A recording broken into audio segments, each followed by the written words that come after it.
আবার বলি যে অ্যাপোস্ট্রোফ মানে এর আনার দুইটা সিস্টেম, একটা হচ্ছে প্রোনাউনের সাথে আর একটা হচ্ছে সরাসরি নাউনের সাথে।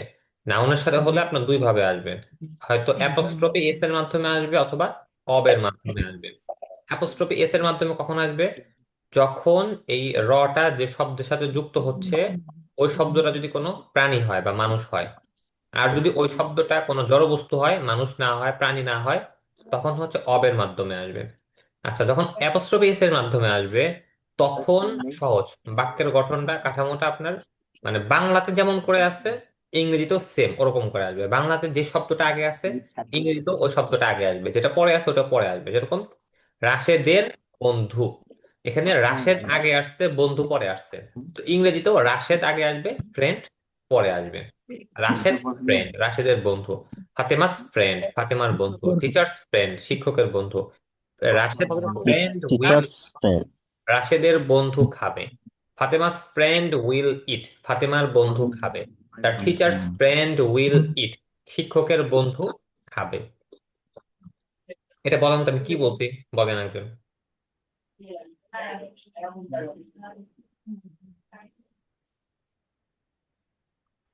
জি। একজন বলেন। মানে যেটা আসবে ওটা আপনার যদি জড় বস্তু হয় তাহলে ওই অ্যাপোস্ট এস নাকি? না, র যে শব্দের সাথে যুক্ত হয়ে আসছে ওটা যদি কোনো মানুষ হয় বা প্রাণী হয় তখন হচ্ছে প্রাণী অ্যাপোস্ট্রোফি এস হয়। এর মাধ্যমে আসবে। জি, জি। এবং আর যদি বাংলাতে জড়বস্তু, যেভাবে থাকবে হ্যাঁ ওইভাবে ইংলিশে তো ওইভাবেই থাকবে এই। হ্যাঁ, আর যদি অব হয় তখন হচ্ছে তাহলে অবের মাধ্যমে, মানে যদি মানে জড়বস্তু হয় তখন হচ্ছে অবের মাধ্যমে আসবে, কিন্তু তখন উল্টায় যাবে। বাংলাতে যেটা আগে ছিল ওইটা পরে যাবে, যেটা পরে ছিল ওইটা আগে আসবে। ওটা যেরকম আগে আসবে। নিচে দেখেন, টিচার অব মাদ্রাসা, এটা বাংলা হচ্ছে মাদ্রাসার শিক্ষক। তো মাদ্রাসা এটা কি কোনো প্রাণী বা কোনো মানুষ? জি না। না, তাহলে এখানে অব দিয়ে আসবে। তো অব দিয়ে আসলে বাংলাতে মাদ্রাসা যেহেতু আগে আসছে, ইংরেজিতে মাদ্রাসা পরে চলে যাবে। শিক্ষক পরে আসছে, শিক্ষক আগে চলে আসবে। টিচার অফ মাদ্রাসা, এটা সুন্দর করে আপনি টিচার অফ তার টিচার অফ মাদ্রাসা। দ্য মাদ্রাসা বলতে পারেন। এটা হচ্ছে সুন্দর, দ্য এটাও টিচার শুদ্ধ, অফ দ্য এটাও শুদ্ধ মাদ্রাসা। আপনার। তবে দ্য টিচার অফ দ্য মাদ্রাসা এটা হচ্ছে সুন্দর। এখন বুঝতে পারছেন সবাই এই অ্যাপোস্ট্রফি জি এস স্যার। বা এর এর ব্যবহার কখন অ্যাপোস্ট্রফি এস হবে, কখন অবের মাধ্যমে হবে, আবার কখন কোনটা আগে যাবে কোনটা পরে যাবে, বুঝতে পারছেন? জি জি স্যার। স্যার। তবে এটা কি অফ হবে না অব হবে অব, স্যার? অব। চলুন। এটা অফ বলবেন অব। না, কিন্তু অব এটা। অব। জি। হুম হুম। আচ্ছা, একটু উদাহরণ দিয়ে বুঝাই দেখেন। যেটা the teacher of the madrasa, মাদ্রাসার শিক্ষক। The farmer of the village, গ্রামের কৃষক। The mayor of the town, শহরের mayor. The teacher of the madrasa will eat, মাদ্রাসার শিক্ষক খাবে। The farmer of the village will eat, গ্রামের কৃষক খাবে। The mayor of the town will eat, শহরের মেয়র খাবে। আচ্ছা, একজন এই যে the teacher of the madrasa will eat, এটা দিয়ে ছয়টা বলেন তো, ছয়টা বলেন। The teacher of the madrasa will eat, মাদ্রাসার শিক্ষক খাবে। হুম, will the teacher of the will, madrasa eat. Will তো পরে মানে ইয়াতে যান, অনতে যাবেন না, অন বলবেন না। অন। জি জি। জি জি। হুম, the teacher of the madrasa won't eat, মাদ্রাসার শিক্ষক খাবে না। Will the teacher of the madrasa eat, মাদ্রাসার শিক্ষক কি খাবে? হুম, won't the teacher of the madrasa eat, মাদ্রাসার শিক্ষক কি খাবে না? হুম, what will the teacher of the madrasa eat, মাদ্রাসার শিক্ষক কি খাবে? What won't the teacher of the madrasa eat, মাদ্রাসার শিক্ষক কি খাবে না? হুম। আচ্ছা, আরেকজন বলেন তো। The teacher the teacher of the madrasa will go, মাদ্রাসার শিক্ষক যাবে। হুম the teacher of the madrasa won't go, হুম মাদ্রাসার শিক্ষক যাবে না। হুম will will will the teacher of the madrasa go, মাদ্রাসার শিক্ষক কি যাবে? Won't the teacher of the madrasa go? মাদ্রাসার শিক্ষক কি যাবে না? হুম What will the teacher of the madrasa go? মাদ্রাসার শিক্ষক কি যাবে? হুম What won't the teacher of the madrasa will go? মাদ্রাসার শিক্ষক কি যাবে না? হুম আচ্ছা, আরেকজন শোনান তো। The teacher of the what? The teacher of the will what? মাদ্রাসার শিক্ষক কি কাজ করবে? The teacher of the madrasa won't what? মাদ্রাসার শিক্ষক কি কাজ করবে না? হুম The teacher of the madrasa will what? Will the teacher of the madrasa what? মাদ্রাসার শিক্ষক কি কাজ করবে? আচ্ছা, আপনাদের একটা পড়া বলে দিই, সেটা হচ্ছে যেখানে যত দা আসছে বা উচ্চারণ কিন্তু দুই ভাবে হয়, তাই না? দাও হয়, দিও হয়। এটা কখন কি হয় জানা আছে আপনাদের? হাওয়াইলে শুরুতে আসলে আচ্ছা না দেখেন, স্যার। যদি দা যেটা আছে এর পরের শব্দ যদি শুরু হয় ভাওয়েল দিয়ে, মানে তখন হচ্ছে আপনার শুরু হবে, মানে তখন হবে হচ্ছে দি। হ্যাঁ, আর যদি আপনার ভাওয়েল না হয় তখন হবে হচ্ছে দা, মানে কনসোনেন্ট হলে হবে হচ্ছে দা। আর যদি ভাওয়েল হয় তখন হবে হচ্ছে দি।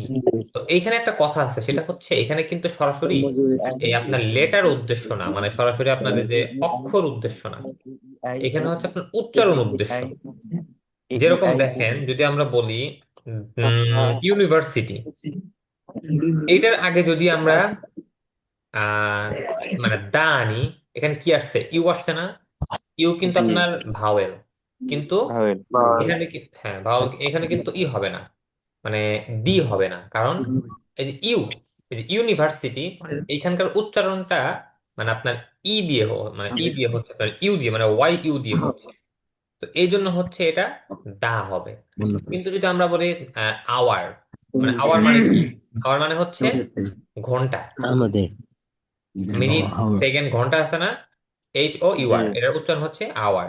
তো এখানে কিন্তু আবার ডি হবে, যদিও ডি শব্দটা শুরু আওয়ার হচ্ছে আপনার এইচ এর মাধ্যমে, কিন্তু আপনার উচ্চারণটা যেহেতু এই মানে আপনার ভাওয়েলে চলে গেছে, এই জন্য ডি হবে। তো এখানে মূলত লেটার উদ্দেশ্য না, উদ্দেশ্য হচ্ছে আপনার উচ্চারণ সাউন্ড যেটা আছে, সাউন্ড, এটা হচ্ছে মূল উদ্দেশ্য। বুঝতে পারছেন কি কথাটা? ভাওয়েলই তো বুঝি না। এ ই আই ও ইউ, এটা হচ্ছে ভাওয়েল। মানে আরবিতে যেরকম জবর পেশ আছে, জি জি বাংলায় যেরকম এই যে আকার একার শিকার আছে, আর জি জি ইংরেজিতে বোঝানোর জন্য হচ্ছে এই ভাওয়েল গুলা, A E I O U, U U, এই এটাতে পাঁচটা। যদি শুরু হয়। হ্যাঁ, এই জি পাঁচটা হচ্ছে ভাওয়েল। আর যদি এটা না হয়ে অন্যগুলো হয়, কনসোনেন্ট হয়, তখন হচ্ছে আহ মানে দা হবে, আর ভাওয়েল উচ্চারণ আসলে দি হবে। জি স্যার। ভাওয়াল উচ্চারণ হলে মানে ডি উচ্চারণ হবে, হ্যাঁ হ্যাঁ আর কনসোনেন্ট হইলে দা হবে। হ্যাঁ, দা হবে। জি। আচ্ছা, আর এ আচ্ছা, তো বুঝতে পারছেন তো এই পড়াটাতে না? এরকম সবগুলো প্র্যাকটিস জি করে স্যার। রাখবেন। আচ্ছা, এরপরে দেখেন এখানে আছে যে হু। আচ্ছা, এখানে দেখেন, এখানে একটা বলছে the teacher of this madrasa, এই মাদ্রাসার শিক্ষক, the farmer of this village, এই মাদ্রাসার কৃষক, the mayor of this town, এই শহরের mayor. The teacher of this madrasa will eat, the farmer of this village will eat, the mayor of this town will eat. এখানে this যেটা আছে, এটা হচ্ছে একটু এক্সট্রা যোগ করা হয়েছে এখানে। এবার দেখেন হু দিয়ে, মানে এখানে একটা প্রশ্ন যে বলছিলাম না আমরা এখানে প্রশ্ন পড়বো, তো এখানে শুধু একটা প্রশ্ন একটু নমুনা দিচ্ছে। হু মানে হচ্ছে কে বা কারা। তো যদি আপনাকে প্রশ্ন করে যে হু উইল ইট, কে খাবে, তো এখানে দুই রকম ভাবে বলছে। প্রথমে হচ্ছে আপনার এক বচন গুলা আনছে, সিঙ্গুলার গুলা, এরপরে হচ্ছে প্লুরাল আনছে, বহুবচন। এরকম হু উইল ইট কে খাবে, হি উইল ইট সে খাবে, Rashed will eat, Fatema will eat, your friend Your will eat, friend will eat. Rashed's Rashid's friend friend will will eat, eat. The teacher The of teacher of the the madrasa will madrasa eat, will the eat. Teacher of this madrasa will eat. এটা হচ্ছে আপনার এক বচন।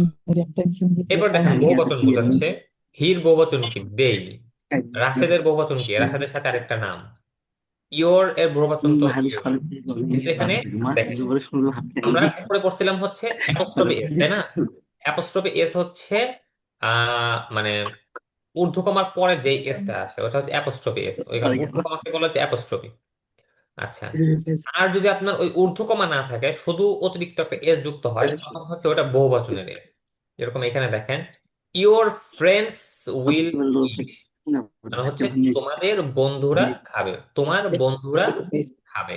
Your friends will ইট, তোমার বন্ধুরা খাবে। রাশেদস friends will, রাশেদের বন্ধুরা খাবে। রাশেদস এটার যে অ্যাপোস্ট্রফি এস, আর ফ্রেন্ডস এর যে এসটা আছে এটা হচ্ছে বহুবচনের এস।